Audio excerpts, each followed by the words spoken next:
Asalaamu calaykum waraxmatullahi wabarakaatu. Maalin wanaagsan khayrta wadana la xirta halkan waa barta YouTube-kan ku leenahay maalin walba aad naga dhageysataan. Maanta waxaan kusoo qaadan doonaa gudoomiyaha gobolka Hiiraan Cali Jeyte Cusmaan oo gaaray deegaanka Goobo oo u dhow degmada Maxaas asagoo wacd ku maray inuusan dib ugu laaban doonin xafiiskiisa sababtoo ah wuxuu dhahay waa inaan al-shabaab ka xoreeyaa gobolka Hiiraan marka xafiiskayga kuma laaban doono ilaa al-shabaab aan ka xoreeyo gobolka Hiiraan ayuu yiri. Wuxuuna la kulmay shacabka deegaanka Goobo oo u dhow degmada Maxaas. Wuxuu halkaas kula kulmay shacabka iyo ciidanka macawisleyda iyo ciidamada dowladda federaalka Soomaaliya oo halkaas ku sugan.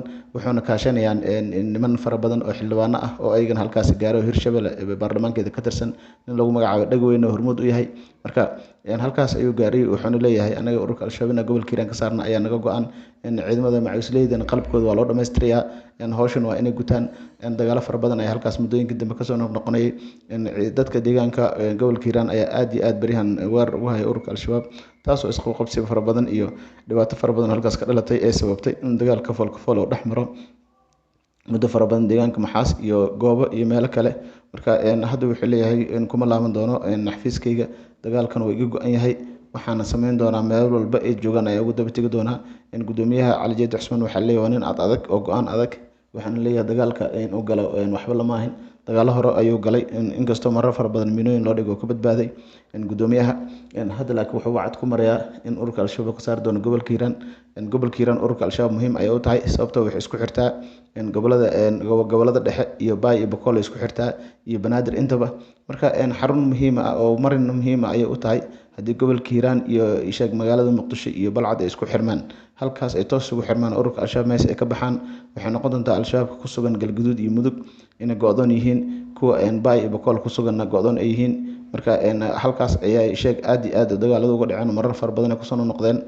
Marka ururka al-shabaab ayagana waxay ku dadaalayaan inay halkaas aysan ka go'in oo jidad badan oo marin ah oo halkaas ay ka sameystaan sababtoo waxay isugu xiran yihiin Xarar Dheere ilaa Ceelbuur ilaa dhulkaas Galhareeri ilaa meelo fara badan ilaa Coosweyne dhankaas Aadan Yabaal dhankaas oo dhan ayaga haysto ilaa Masagawaay. Marka waxaa leeyahay suuragal uma aha in halkaas laga qabsado haddii gobolka Hiiraan dhan laga saaro oo dhankan Buulo Burte ilaa Jowhar la isku xiro ilaa dhankaas la isku xiro magaalada Beledweyne iyo meelo fara badan ilaa meesha loo yaqaan deegaanka Fiidow oo marin muhiim u ah oo halkaas wado marto oo aad muhiim u ah dhankaas Bakool aado iyo Baay. Marka waxyaabo badan ayaa halkaas al-shabaab ugu xiran gobolka Hiiraan shabaab inay ka dhamaadaan culeys ayay ku tahay. Marka dadka deegaanka muddo fara badan ayay dagaalo dhex mareen waatii gobolka maxaa la yiraahdaa Mudug marar fara badan dagaalo ku dhex maray magaalada Baxdo oo awgeed dagaalka dhex maray ururka al-shabaab iyo dadka deegaanka. Hadda dhankan Hiiraan oo ujeeda dagaal ayaa ka socdo waxaa la leeyahay dhankaas iyo Bakool ayagana abaabul ayaa ka socdo ciidamo fara badan ayaa isku diyaariyay oo ayagana waxay leeyihiin dagaalka ayaan u diyaar garownay. Marka dagaaladaas bariyahan way socdaan gudoomiyaha gobolka Hiiraan waxaa hormuud ayuu u yahay maalinba maalinta ka dambeyso oo is diyaar gareeyay ciidamo ayuu keensaday howlgallo balaaran ayay sameynayaan maalinta ka dambeyso. Marka waxaa leeyahay gudoomiyaha gobolka Hiiraan inuu kaashado shacabkiisii iyo macawisleyda wax weyn ay kusoo kordhin kartaa inkastoo xildhibaano baarlamaanka federaalka Soomaaliya ka tirsan bariyahan ay aad u dhaliilayaan ciidanka macawisleyda ayna ku sheegayaan in ciidankaas uusan wax wanaag ah ku jirin inay qabsadaan dalka hadhow haddii ay dalka qabsadaan ayagoo qabiil shaartigiis hugsan inay hadhow culeys keeni doonaan dowladdana gorgortan iyo macaamil la geli doonaan sababtoo ah waxaa leeyahay ciidan wax xoreeyay oo ciidan cudud ah oo qabiil walba leh haddii la sameeyo oo qolo walbaba qabiilkeeda ay dagaal geliso oo qabiil hadhow meesha ay noqoto ciidamo hubeysan oo qabiil ah oo tababar aan soo marin culeys ay keeni karaan ay leeyihiin xildhibaanada qaarkood.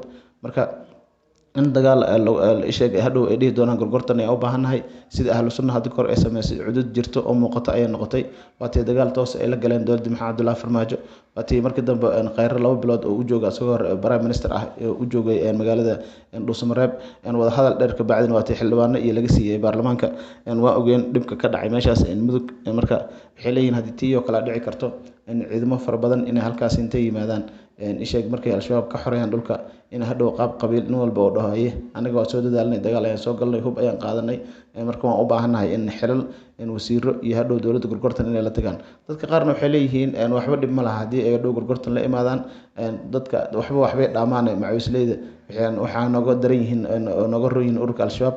Marka haddii al-shabaab meesha ay ka saaraan xilal way mudan yihiin dad fara badan as dhahayo oo waxba culeysa ma lahan mar uun al-shabaab ha ka saaraan wadanka hadday ka saaraan markaas dowladda ha lagu daro waa wax fiican wasiiro iyo xildhibaan iyo wixii rabaan ha laga siiyo dadaas is dhahayo fikirkaas qabo.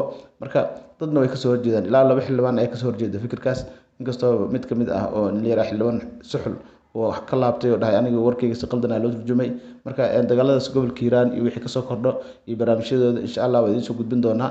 Diyaar garow aad u adag oo culus ayaa jiro. Marka haddaan u wareegno dhankaas iyo Somaliland, maalin Somaliland waxay toogatay 4 qofood oo dil dad kala duwan soo dilay. 4 qofood dil ayay ku fulisay. Qof kalena waxaa laga badbaadiyay iyadoo tiirka saaran laga furay maadaama ay labada qoys ay heshiiyeen. Haddana maanta waxay soo qabteen 2 qofood oo kale oo dil ka geystay gobolka Maroodi Jeex. Marka halkaas ayay sheegeen mid walaalkiis la dhashay ayuu dilaba, oo waxaa leeyahay walaalkiis ayuu dilay. nin 45 jir ah waaye, walaalkiis la dhashay ayuu dilay, waa la soo qabtay. Nin kalena qof shacab ayuu ku dilay. Marka gobolka Maroodi Jeex asagana gacanta lagu soo dhigay. 9kii bishaan ayayna dhibkaas ay geysteen, midna 8 bishaan uu geystay, midna 9 bishaan ayuu geystay. Marka 2 beri ama 3 beri kadib gacanta lagu soo dhigay waa ciidamada booliiska Somaliland. haddana waxaa loo wareejiyay maxkamad ayaa lagu saari doonaa magaalada Hargeysa. dadaal fara badan ay ciidamada booliiska Somaliland sameeyeen maadaama dad dilay soo qabteen. Marka maalin way dhacdaa dad dilay in la soo qabto. Marka dadkii in la toogto oo sida sharciga oo qaba islaamka in qofkii qof dilay la dilo waa la ogol yahay, sharciyada islaamka qabto. Marka hadda maalinba aan saas la sameynin oo qof dilay la dilin, maalinba dad bay iska dilayaan. Marka waxaa ugu sii daran hadda ninka walaalkiis la dhashay dilay oo maxaa la leeyahay dhibaatadaas geystay oo walaalkiis la dhashay kabka sii kaas ugu sii daran. inta badan Soomaalida waxay isku dishaa waxyaabo dhul iyo hanti iyo guryo iyo waxyaabo oo dhaxal iyo waxyaabahaas isku dilaan Soomaalida. dad waxaana meel la gaarayaan lama ogo. hantida sida sharciga qabo culimada inta loo tago ayaa waxaa la sameeyaa sida sharciga qabo lagu kala qaybsadaa. haddii ninkan oo dhulka in la gado oo sir rabin oo diidan yahay, kan kalena oo rabo in dhulka in la gado kaleeto culays ay keenaysaa. Marka waxaa la dhahaa nin yahow ma u celin kartaa ninkan in hantidii oo dhulkan ku lahaa, maya haddaad u celin karin maxaa la sameynaa ninkan wixiis in loo celiyo rabaa oo meesha ka baxo. Marka culimada iyo dadka maxkamadaha iyo garyaqaanada ayaa loo geeyaa, ayagaa go-aan gaarayo. marka haddii kan kale uu ogolaado inuu la gadana markaas waa la gadaa dhulka, saas ayaa lagu qaybsan. Marka mar walba hanti iyo deegaan iyo daaqsin iyo waxyaabo xoolo nool iyo xoolo dhul iyo waxay rabtaa aad waa la isku qabsadaa.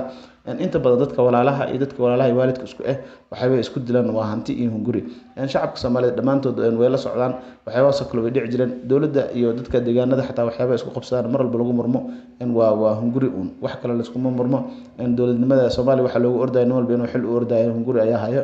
nin waxa arkaysaa boos ka dilinayo, waxa arkaysaa nin oo ganacsi kale ka dilinayo. waxyaabahaas oo kale hadda magaalada Muqdisho kale ayaan dhahay hotel Xayaat la galay ururka Al-Shabaab weerar ku qaadeen. waxaa la dhahay waxaa kale oo hotel ka soo horjeedo ayaa macnaha qorshahaas ka dambeeyay in hotelka la dumiyo maadaama oo hotel Xayaat sare u kacay oo hawadana ka qabsaday. inta badan xildhibaanada dowladda Farmaajo iyo dowladda Xashiiq ay halkaas rag far badan iyo xildhibaano waaweyn ay degnaayeen.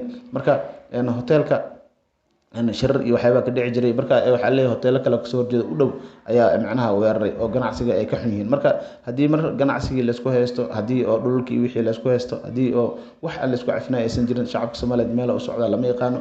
dhibaato iyo hunguri meel laguma gaarayo. adduunkan asagaa iska gabaabsay, qofka xala noola maanta ma noolo, kii maanta nool berin ma noolo, kii beri dambe nool beri dambe kasii dambeysa ma noolo. Marka adduunka asagaa iska gabagaba ah. qof walba qaatadiisa Ilaahay ayna ha wanaajiyo, annagana Ilaahay noo wanaajiyo. qof kastoo bini aadan oo muslimina Ilaahay xaq ha tuso. Soomaalidana Ilaahay qalbigooda burcata isku mariyo. idinkana waa ku mahadsantihiin la socodkiina barnaamijkeenan. waxaan diyaar u nahay mar walba wixii warar iyo barnaamij nagu soo kordhay inaan idin soo gudbino. waana ku mahadsantihiin la socodkiina barnaamijkeena. tan iyo kulanteen dambe xiiso waxaan kaga tegaynaa sidaas iyo nabadgelyo.